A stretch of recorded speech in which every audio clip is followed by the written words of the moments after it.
মাদ্রাসা পোলাবেন পরে, কিন্তু সুরে সুরে কোনো পোলাবানই পড়তে পারে না। তো হুজুরে বলতেছে, শোন, এখন থেকে তোরা সব কথাটা সুরে সুরে বলবি।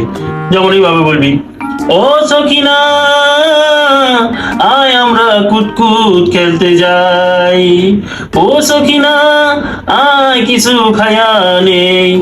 তো বাচ্চারা বলছে ঠিক আছে। এরপর থেকে ওরা সমস্ত কথা টথা খেলাধুলা সব সুরে সুরেই করে।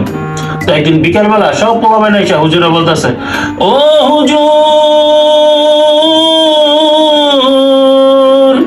আপনি এখানে চেয়ারের উপর পা তুলিয়া বসিয়া বসিয়া বই পড়তেছেন, আর ওইদিকে আপনার ছেলে পানিতে পড়িয়া হাবু ডুবু খাইতেছে। হুজুর, হারাম দাদা, সূর্যরা টাইম পাস নাই, এত তো ময়রা বাইসা উঠছে।